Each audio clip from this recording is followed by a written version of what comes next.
In the world of human-machine interface, prosthetics have a need to be ever improving, as we increasingly try to mimic the natural functions of the human body.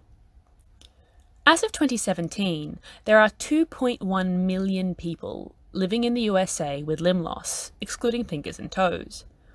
That is the equivalent to a third of the population of New South Wales, with the number increasing by 185,000 every year.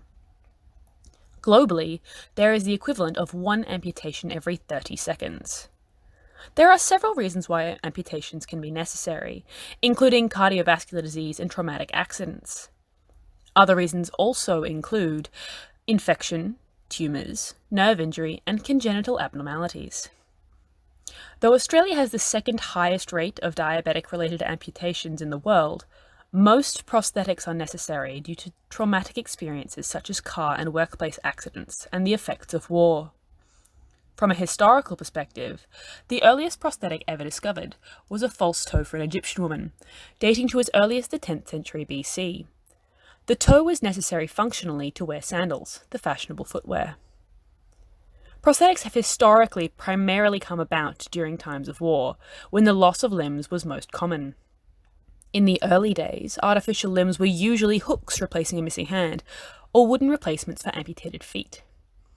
These provided some function and catered to aesthetic sensibilities.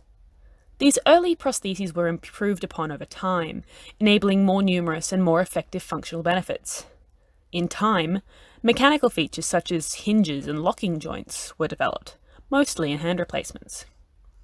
During World War II, major strides were taken in the advancement of prosthetics, and the field saw the introduction of hinged knees and hands with the movement of individual fingers. Modern prostheses have increasingly tried to mimic normal function of natural body parts, but normal function has proven tricky to replicate. Neuromuscular function of a natural arm, for example, involves not just movement, but multiple processes. Say you want to pick something up. The process of planning begins in the anterior frontal lobe, where decision-making primarily occurs. From there, the signal is passed to the premotor area, where preparation for movement is performed.